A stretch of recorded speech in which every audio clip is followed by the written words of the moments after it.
Hi, everyone. Welcome to another episode of Al-Shabaka's Policy Lab series. My name is Tariq, and I'm Al-Shabaka's U.S. Policy Fellow. So today we're going to be discussing calls to boycott Israeli academic institutions and explore the role that these boycotts play in wider efforts to hold Israel accountable. So in 2022, the Middle East Studies Association passed a resolution endorsing a non-binding boycott of Israeli academic institutions. Just this year, the American Anthropological Association followed suit, voting to endorse an academic boycott of Israel after voting down a similar resolution in 2016. The accelerating adoption of academic boycotts of Israel is just one manifestation of growing support for Palestinians and intensifying efforts to hold Israel accountable for colonization, occupation, and apartheid. However, academic boycotts remain one of the more controversial pillars of the wider boycott, divestment, and sanctions movement. According to a recent study, while 91% of Middle East scholars support at least some boycott of Israel, more than a third are still hesitant to get behind a boycott of Israel's academic institutions. So in this policy lab, I'll be joined by Dina, Omar, and Sami, Hermez, who will explore the case for these academic boycotts and address some of the counter-arguments and uncertainties surrounding the tactic. Dina is a doctoral candidate in anthropology at Yale University with joint certification in women's gender and sexuality studies. She is the founder and co-owner of the Palestinian Soap Cooperative, a founding member of National Students for Justice in Palestine, and is currently an active member in the Palestinian Feminist Collective. Sami is director of the Liberal Arts Program and associate professor in residence of anthropology at Northwestern University in Qatar. He obtained his doctorate degree from the Department of Anthropology at Princeton University. So before we dive into it, just a very quick reminder about the format. I'll be posing questions to our speakers for the first 45 minutes, and then we'll save about 15 to 20 minutes at the end to get to questions from the audience, depending on how many questions we get. So please feel free to submit your questions by clicking on the Ask a Question button on the bottom of your screen. And remember, you can also vote on the questions you find particularly interesting or important. And we'll do our best to get to as many of these questions as possible with the time we have.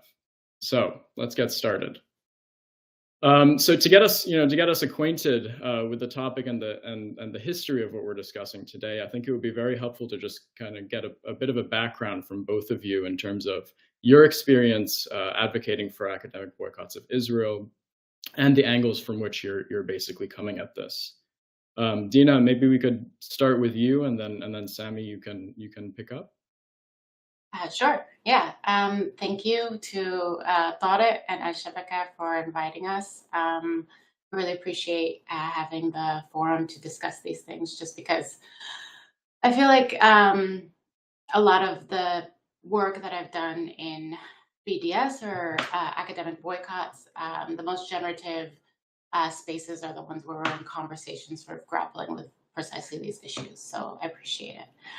My experience with academic boycotts or BDS more generally started probably in 2009. I was a undergraduate student at UC Berkeley, and it, with all of the things that happen, sort of like the political awakening that comes with being an undergraduate student, trying to sort of contend with the things that you're learning. In the middle of my time at Berkeley was the Gaza massacre, Operation Cast Lead, that happened in the winter of 2008 and 2009. And during, sort of right afterwards, we caught sort of wind of a really amazing and successful campaign that happened at Hampshire College. And we had been in conversation with those students and had from there organized a campaign of our own. But that sort of was the point of departure, or a point of departure, that led to my involvement in campus organizing of divestment campaigns. And then I was somewhat active in the American Studies Association academic boycott that happened in 2012 and 2013. I wasn't by far a sort of core member of that, but sort of worked as like a consultant or tertiary character in all of that. And then also in the AAA or American Anthropological Association boycott campaign, more so the first one than the second one. The first one was sort of 2014, 2015. And that academic boycott campaign was ultimately unsuccessful. And then there was a resurgence of it that happened just this year or last year and earlier this year, and that one was successful. So that's sort of but I've also sort of worked as, I don't know, a consultant or somebody who advises people who are sort of actively organizing campaigns. Thanks, Dina. Sami, how about you? Yeah, thank you, Tariq, and thank you, Al-Shabaka, for inviting me and for putting together this platform. And listening to Dina, I felt like there's always some moment of kind of political coming of age, because when you first said 2009, I was like, what happened in 2009? And every year there's something, and with cast lead and whatnot. I was trying to think about my sort of trajectory earlier today, and I realized that it's also the 20th anniversary of Edward Said's passing this week. So I felt like I also wanted to sort of put that on the table and remind everyone of that, of our loss and his loss, or our loss. Because my sort of political coming of age happened a little later in my life. So I was a sort of a master's student, and it really comes around the Second Intifada, and then really the Iraq War. Being in New York, meeting Edward Said at the time in his last years. So we at the time were planning divestment campaigns at NYU. I was working with SJP. It's in its infancy as well, and I was thinking back and thinking of we were quite militant in those early days. At NYU, we had put together a disclosure campaign because we were calling on NYU to disclose its finances before we could even think of divestment.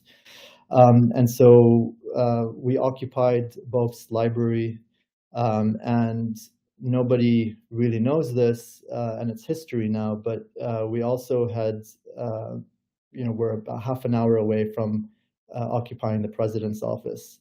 But there was a mole or something, and security was sort of all over us, and we kind of pulled out in the last minute. So it's a sort of little unknown moment in history, that because it never sort of came to fruition, and that was right in the midst, like a month after, or maybe a couple of weeks after the start of the Iraq War. So I was planning around then. We put together a divestment campaign as well, and it was really interesting to go back and look at that divestment campaign and compare it also to what PACB then that same year put together in terms of the demands, right? So the sort of consensus amongst Palestinians were these sort of three demands of the BDS movement. And it was interesting that we were independently at the time thinking along the same demands, and thinking about how to build a movement at the time that was really sort of scattered. People were working in Berkeley, had done things in Berkeley, I think the year before. And so through that activism in New York, I happened to be around the time of the launch of PACB. we started a boycott group, or came together in New York, that eventually became Adala New York. And later on, I left New York. I moved. I organized in Lebanon, and then a little bit in Berlin. And then just over the years, I've been active in a number of academic boycott campaigns, but most importantly for our discussion today with Anthro Boycott, so part of the AAA anthropology boycott organizing committee in 2013, 14, 15, and then most recently now trying to push for the resolution that came out this summer. So that's sort of in a nutshell. But thanks for asking the question. It made me sort of go back and think about some of this. Yeah, I mean, it's 20 years now. So yeah, no, thank you, Sami. maybe you can see a few gray hairs. Kind of frame this with each of your backgrounds and how each of you have approached this topic. But Sami, I want to stick with you for a second here, and I kind of want to explore this this year the AAA, the Anthropological Association, did vote to pass the boycott of Israeli academic institutions, but as we mentioned before, in 2016 they voted it down. Could you tell us a little bit about why they voted it down then, and what has actually changed when it came to this year's vote? And in particular, maybe if you could elaborate on the strategies that were employed during the process, and how that kind of impacted the discourse and outcome of the voting process. Yeah, I think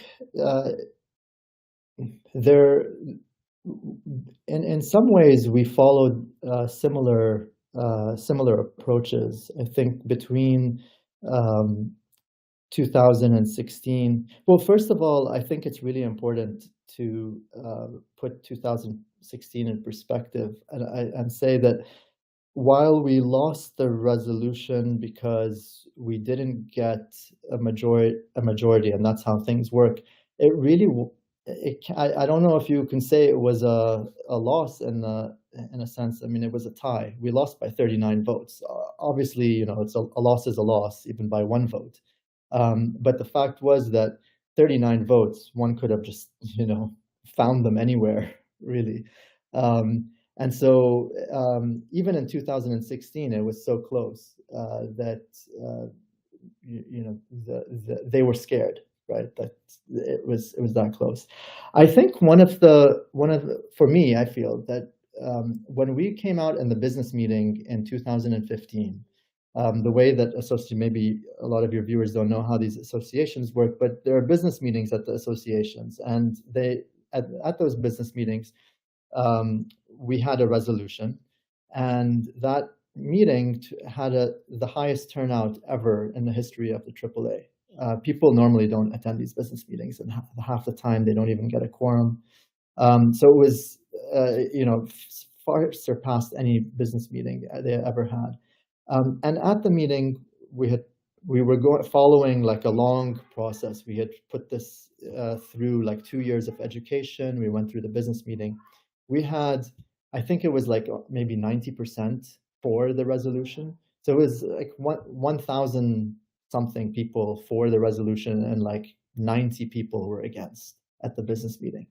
So then you go home, everyone goes back to their homes around the world, and then we have an online vote for the full membership, not just the people who attend the conference in November or October or November. It goes out to the full membership. And when it did that, you have perhaps a different demographics. So the people who attend the conferences may generally be younger. The full membership may skew a little bit older. So I think partly also going into the full membership, we were very confident. And so that might have played a role. But so I think there's that. I think in the recent vote into 2023, what you have, what is it, 6-7 years of things not getting better, in fact, getting worse in Palestine, and people seeing that. You also have, I think, maybe a further, I don't know, call it a decolonial turn in anthropology, even more so than before. So people are kind of asked to, what is it, walk the walk, or right, or walk the talk, whatever it is. And so there is a sense that things aren't right. There's a sense that whatever the AAA had put out before as a kind of stopgap after the resolution failed in 2016, of like dialogue or some kind of task force, didn't really have teeth. And so and I think you had probably a younger turnout. People who maybe didn't vote last time thought, we better vote this time. I think there was, I don't know if, again, like I began this by saying that similar strategies were passed. We had a very strong intersectional approach last time, as we did this time. I think we had a very professional, as in like robust, I guess, get out the vote. It was just really an amazing effort by the group. And so, yeah, I think those are sort of some of the things I'd kind of throw out there. Thanks, Sami. Dina, if I could, move on to you now. I think if you could maybe add to this question, and then I'm trying to, I want to frame this, and there's this ongoing shift in public opinion around the Palestinian struggle. There's been a notable increase in pro-Palestinian sympathy, especially on university campuses, and obviously with younger generations. Do you see a relationship between the student activism and advocacy and these academic association boycotts? What role do you see the student organizing and playing and influencing these the actual results of these votes? Thank you for the question. Okay, so to continue on with what Sami was saying, I think it's really important for people who are not really acquainted, or, we're all sort of still learning about what BDS is and its power, its potential. And so there's so many different dimensions to it. And two of them that I think are useful to highlight would be sort of thinking about it in like two different regards, right? So I think one of them would be that it's a tool or a tactic that has been used and outlined by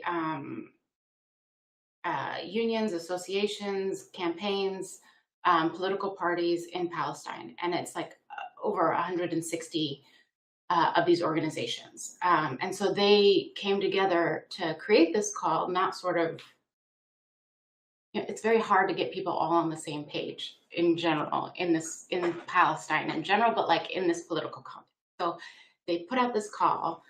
And so one main aspect of this is, quite frankly, the liberation of Palestine and ending Israeli settler colonialism, the brute violence that Israeli settler colonialism entails, making life more livable for Palestinians. Okay, so bracket that and put it to the side for a second. And I think this is sort of why the question that you asked, Sami, is really important.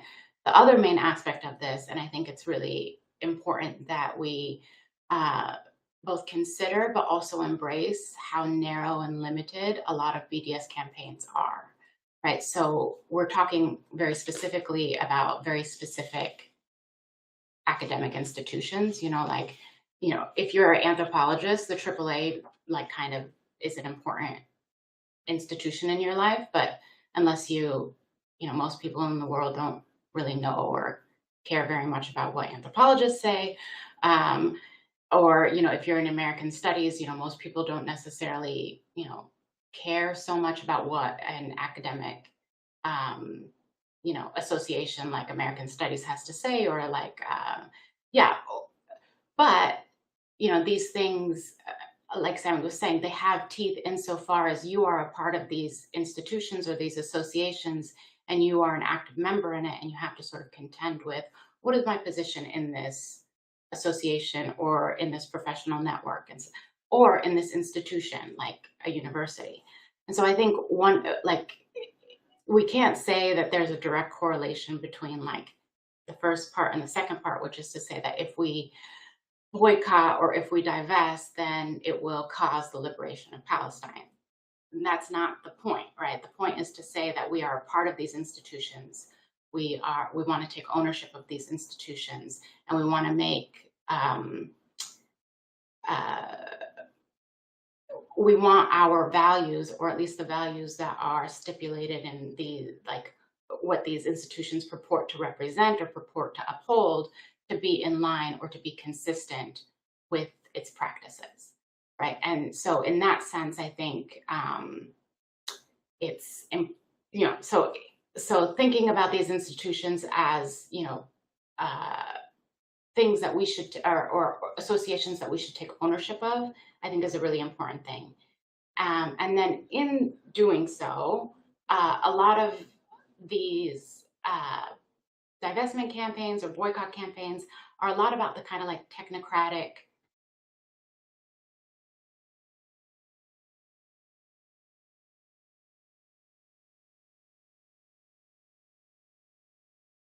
Did we lose her? can you hear me? Hello? Yes, Yeah. we lost you for a second. Yeah, we hear you now, though. No, but she's gone again. It's frozen. Hello? Hi, we hear you, but you keep freezing on and off. Okay, you're good now. Am I good? Sorry. No, you're Okay, good. sorry.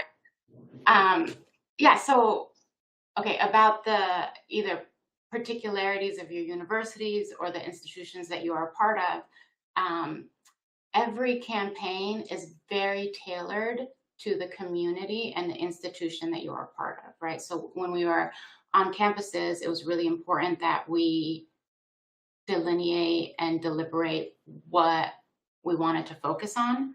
And for example, become more acquainted with Robert's rules, realize the body through which we're trying to advocate for the resolution, decide what the language of the resolution was.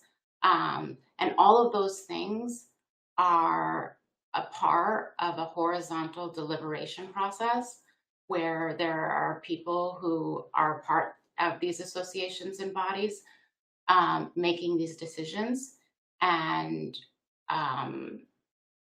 doing the work that is not necessarily paid or compensated or anything.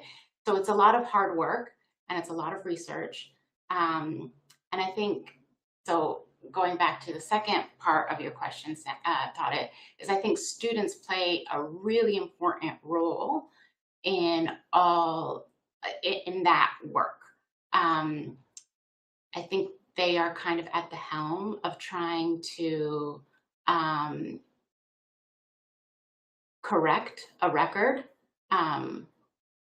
or the kind of like institutional norms that are constituting the educational experience that they're a part of. They're like, we're in these institutions and we're surrounded by public discourse or institutional norms that go against and cannot be reconciled with what we know to be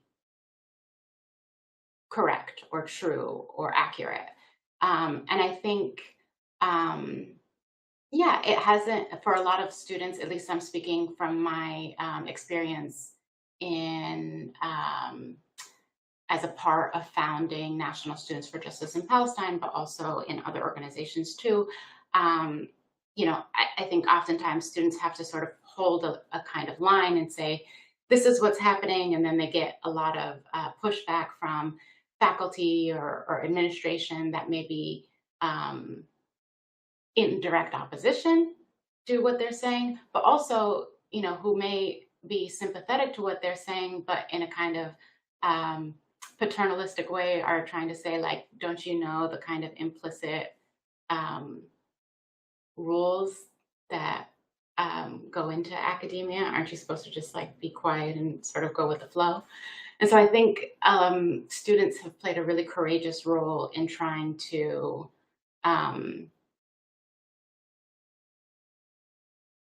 reconstitute the narrative and force a debate where before there was just sort of a vacuum. Thanks, Dina. I think it's Sami. Yeah, I just want to really add and stress that what Dina's saying, just that students are really the lifeblood of any movement, really, not just this one. I think in many movements that is where they're on the ground. They're in a university. They can put their voice potentially collectively is extremely powerful, and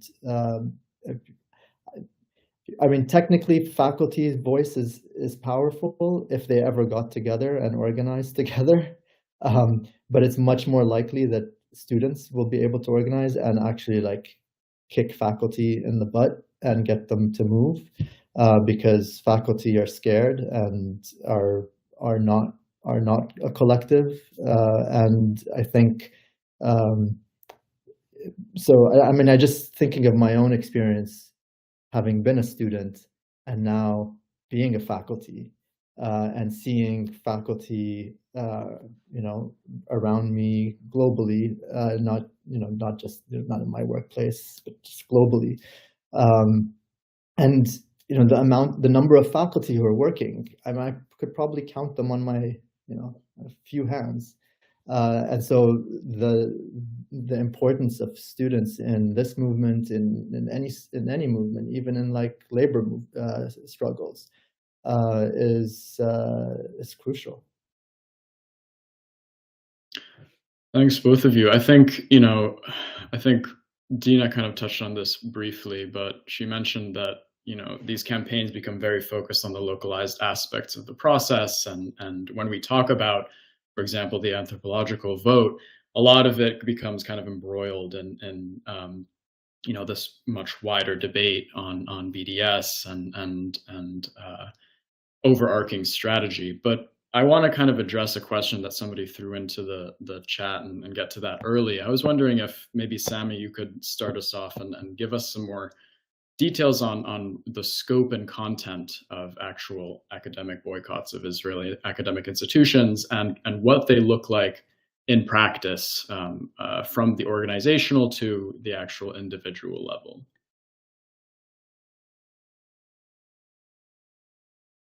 I'm muted. Yeah, so I think first, I don't know to what extent the viewers are familiar, but it's really important to recognize that the boycott is institutional and not an individual targeting of individual scholars. It's targeting institutional forms of engagement and collaboration and funding and the likes. So, for example, a boycott would be to just boycotting any kind of memorandum of understandings between two institutions. It would be about boycotting, for example, study abroads, or any sort of events that are funded by Israeli institutions. It would also entail not going to Israeli institutions and giving a lecture there, or sort of lending any kind of legitimacy to those institutions by engaging them.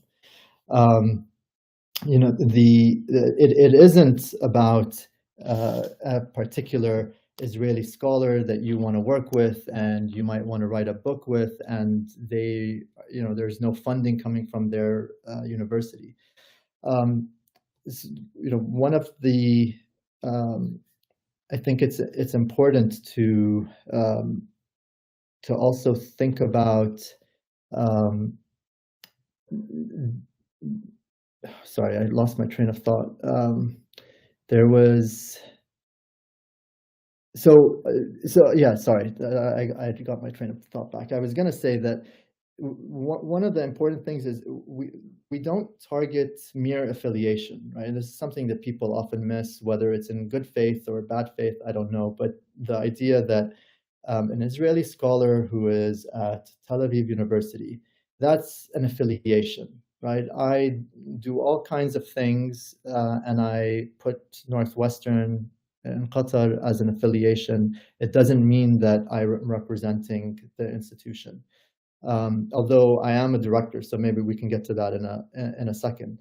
But essentially, we don't target mere affiliation. And now the movement's been attacked from people who, I don't know whether, again, good faith or bad faith, but it was like any sort of scholar, Israeli affiliation is lending legitimacy to that institution. And sure, you can make that argument. It's a very legitimate argument, but I think from its early inception days, the BDS movement took a position, call it a kind of compromise position, that mere affiliation, in order to protect academic freedom, mere affiliation was not grounds for a boycott. And that we can get into the debates over whether that is, one should boycott mere affiliation or not, but then that gets into academic freedom issues.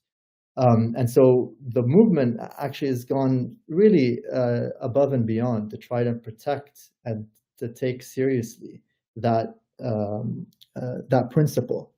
But we also have to consider that academic engagements, institutional engagements, are not a right, they're a privilege. Right. So when NYU has a collaboration with Tel Aviv University, that's a privilege that Tel Aviv University is getting because NYU is such a big name and so on. It wants to collaborate with them. It's not a right that Tel Aviv University has, and it's not therefore even an academic freedom issue if you break that relationship. It's not a right. The NYU can only collaborate with so many universities. Why doesn't it collaborate with the American University of Beirut or, I don't know, just I can name many other universities, right? So it's also important to consider, when you're trying to disengage or boycott or not cooperate with things that are privileges rather than rights. I don't know if that completely answered the question, but I just sort of reiterate that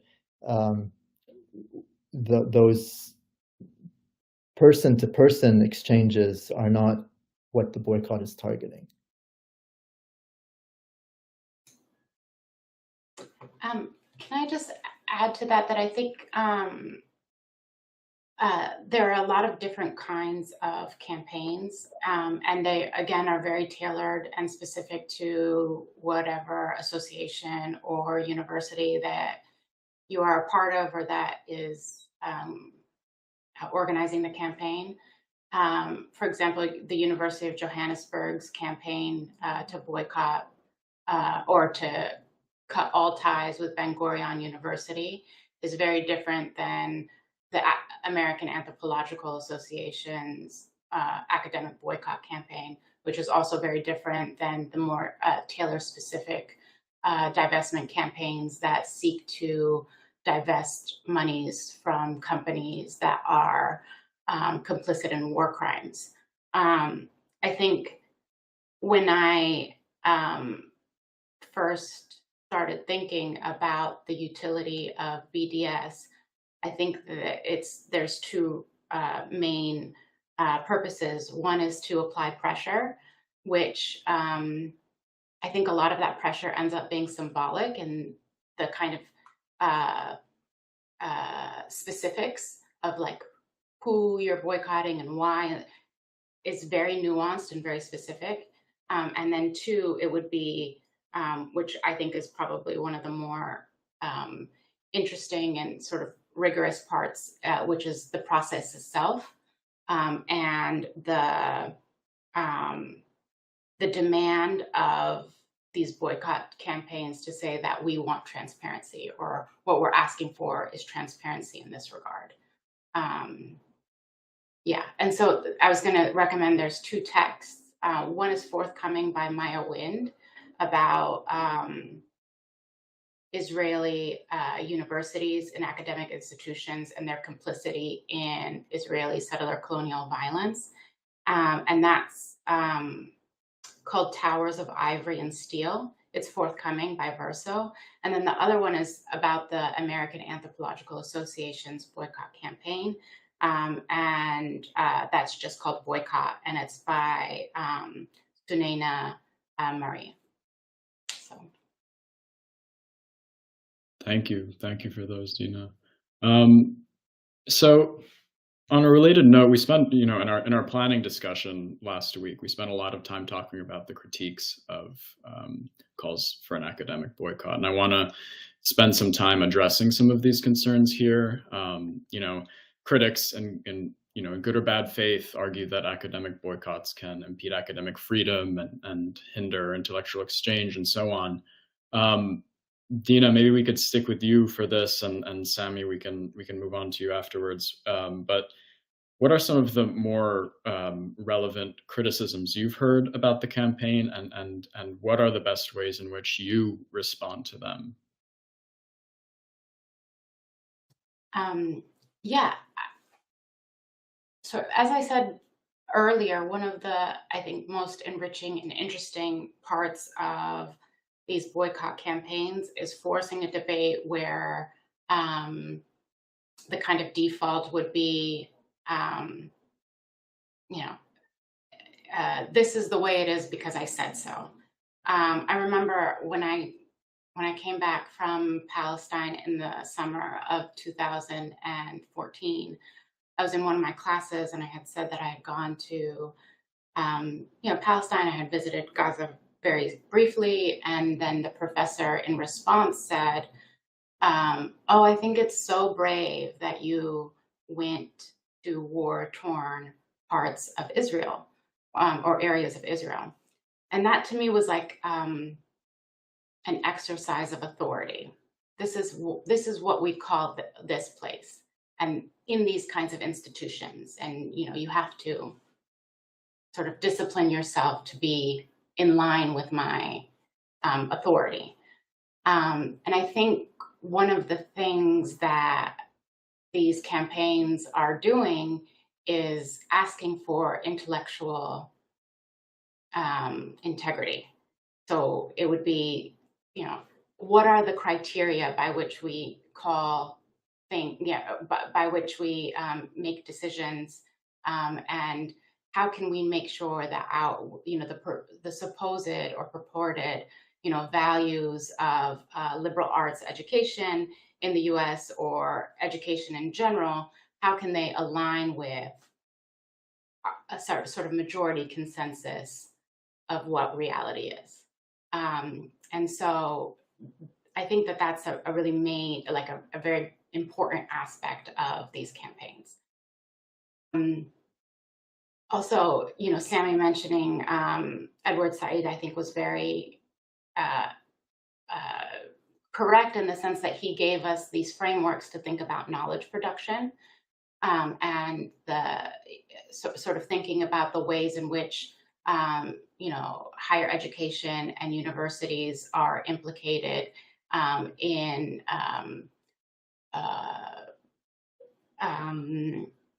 systems and structures of power. So I think BDS and these academic boycotts are ways in which we can deliberate and have such robust debates. And it's very interesting. So like any one of the, like Sami was mentioning that the first AAA meetings about the boycott was the most uh,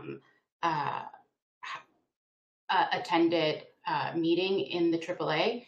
And that is almost across the board. When we had our divestment hearings at Berkeley, there were like 2,000 people at the first meeting, whereas like normally they're like 12.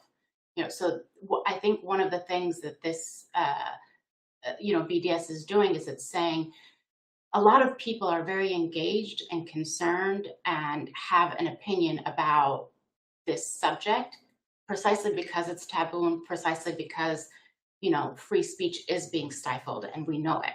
And so I would say that the debate, like I can go on and talk about the specifics of every debate, but I would also say that each one of these debates has a very robust archive. And if you just read some of the manuscripts, like the opposition and proposition of these different debates, it will be so mind-blowing in terms of like how clear it is who is sort of like maintaining intellectual authority, intellectual integrity, and creatively and rigorously engaging with the actual facts on the ground versus other folks who are saying this is the line we have to toe or else. And I think that stark sort of contrast reveals itself through the process of these campaigns. Can I jump in? Just a couple of points, and also in the process, I'd like to maybe answer Ian Elastic's question about the sort of writing recommendations. I think there are. I was also going to mention Maya's book, the Fourth Counting Towers of Ivory and Steel, but because there are these two arguments, right? That that Israeli academia is the liberal segment of society, and you're hurting those people who are most critical of Israel. You hear that a lot, and the other one is that it hurts Palestinian scholars, right? And so to the liberal, Israeli, like the sort of maybe progressive or the critical of Israeli apartheid, that that's coming from some campuses. I would really encourage. I mean, unfortunately, it's not out yet, Towers of Ivory and Steel, but I would really encourage that you actually, go out, pre-order it. It will really show you how Israeli universities are. Imagine, I don't know, Europe and I know the US context. Imagine all universities were basically West Points. Right? You were going to West Point. It's not that Israeli soldiers are at the university. It's basically the universities are a pillar of Israeli apartheid. And they are. This is where a lot of the justifications for war crimes comes from. This is where the entire architecture of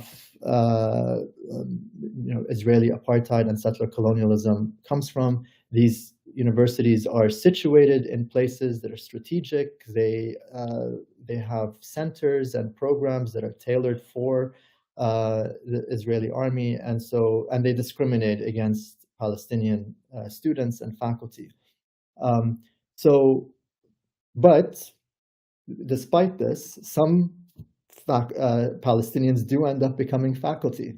Yay, like I think it's 5% or something. I think the question of whether it hurts Palestinian scholars, and also the recommendation one, and I know this is a genuine question, and it's come up before from a genuine actually like having someone is being asked and then they don't know what to do. So it's definitely worth responding to and answering. But I do, before I get to responding to that, I think it's also important to be careful. It's not this might hurt a few Palestinian academics because I can't write them tenure letters, so therefore we're not going to boycott Israel. I mean, I think that logic then is a problem, right?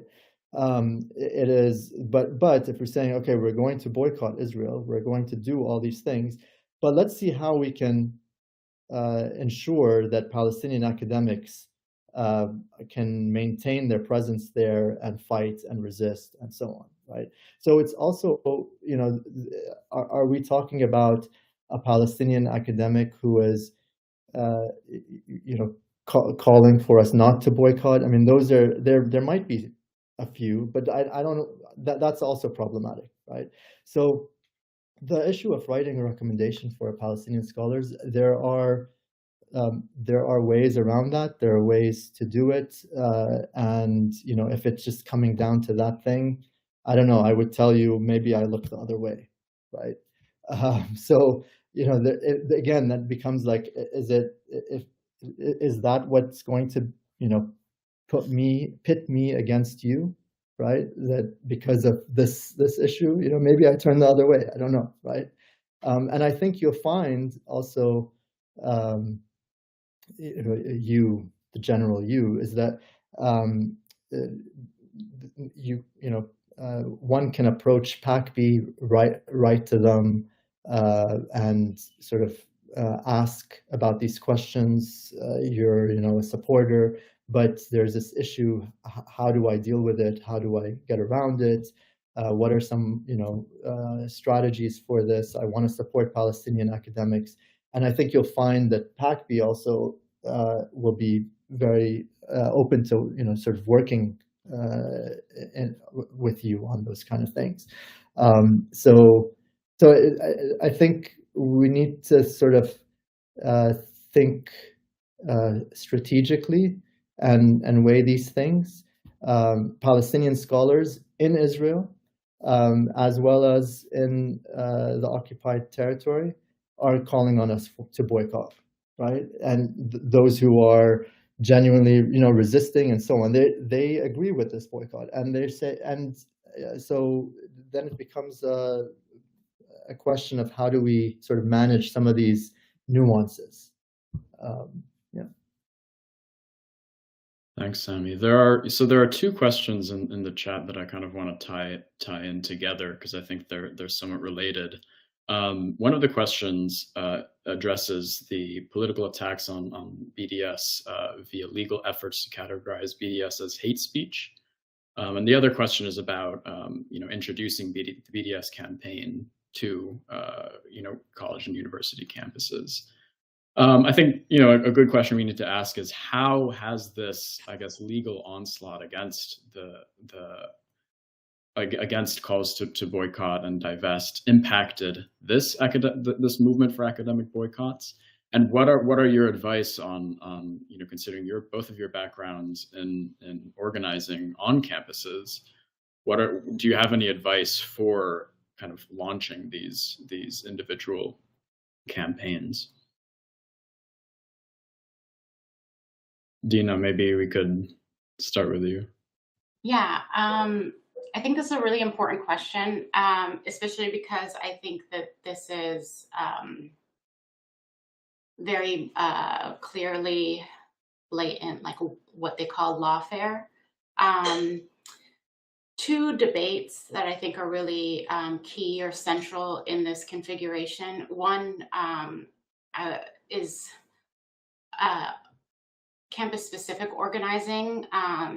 There is a lot of pressure applied and a lot of sort of, I think, shell organizations or random organizations and money being funneled into organizations that are trying to invent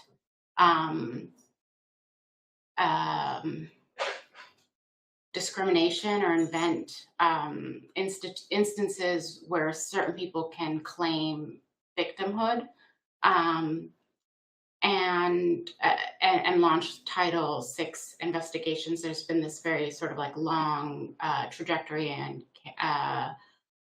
of trying to equate criticism of Israel with anti-Semitism. And I think university campuses are actually precisely the arenas where we need to clarify the difference between genuine, real, serious anti-Semitism and using the charge of anti-Semitism as a way to narrow the parameters of acceptable speech on.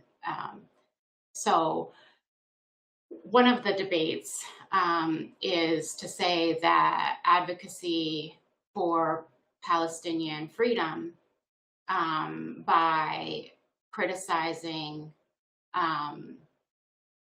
very legitimately criticizing Israeli colonial violence and Israeli systemic encroachment on Palestinian academic pursuits and freedom is the same as exercising or displaying anti-Semitism. And how do I explain this? I think there's a lawyer named Yaman Salahi who wrote a really great piece about this precise thing, which is to say that if students are organizing a demonstration on campus about checkpoints, for example, there is a kind of, I would say, disingenuous legal charge to say that those mock checkpoints in the middle of campuses are making the atmosphere for some, right, not all, because oftentimes half of the people in the checkpoints and doing the mock guerrilla theater things are Jewish themselves. So making some Jewish students feel uncomfortable is equated with raising awareness or trying to get people to know about actual military checkpoints, right? And so why is it that we are equating the feelings of some people to the actual material realities of others? So that's one thing. And I think it's very important to sort of think about this very soberly and intellectually for a second and to just be like, why are these rhetorical sort of devices being thrown at us all the time, and what's the purpose of them? And then the second thing I think was brought out very starkly, I think very clearly in the AAA, the American Anthropological Association debate, which is to say that there are a lot of state legislators that are trying to pass resolutions to boycott people who are boycotting Israel. And a lot of these initiatives have not been particularly fruitful, but just having the presence of them sort of loom large over the boycott campaigns is a kind of silencing tactic, or is a way to sort of intimidate people into being like, well, you might be going against some legal thing. And I think Daryl Lee wrote a really great article about that particular controlling process. So all of that is to say that there are a lot of so once a campaign is being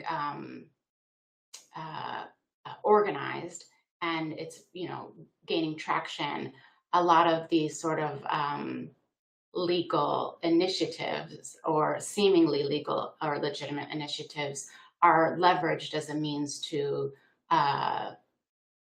contain free speech and to narrow the parameters of acceptable speech. And it's not working. I would, like, sort of based on my sort of observation of all of this stuff, it's actually having an adverse effect. And one of those adverse effects is people noticing what's happening and organizing and responding accordingly. And then another sort of just briefly aspect of all of this that I think is really interesting is that there's one thing to say that like to make sort of major big truth claims, right? But when these sort of legal attacks or attempts are being leveraged here and there, sometimes it's like like contained at the university, and sometimes they're in larger contexts. They give us something to engage with and to debate with, and I think that that's a good. Like I love debate. I was president of the speech and debate team when I was in high school and in college, and like again, it may seem like it's a silencing tactic that's being used to bully people into being quiet, but I think it has the adverse effect of giving us really rich material to be like, look at the way that they're at the way certain sort of interests are exercising power to bully the little guy. Can I just one thing I would add is stand your ground and don't apologize. I think that is really important. That oftentimes you're made to feel like you've done something wrong.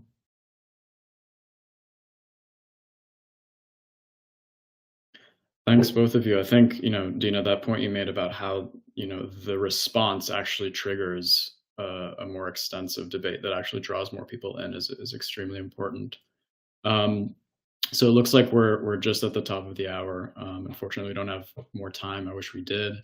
But thank you, both of you, Dina and Sami. Thank you for speaking with us today.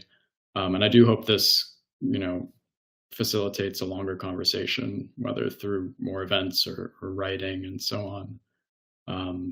But thank you, and thanks everyone. Thank you to the audience for taking the time out of your day to join us.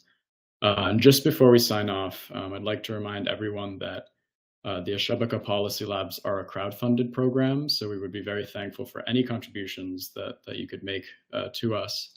And if you're able to donate, please do so by clicking on the donate button that should appear on the bottom of your screens. Thanks again, everyone, for joining, and we hope to see you at the next Policy Lab next month. Thank you.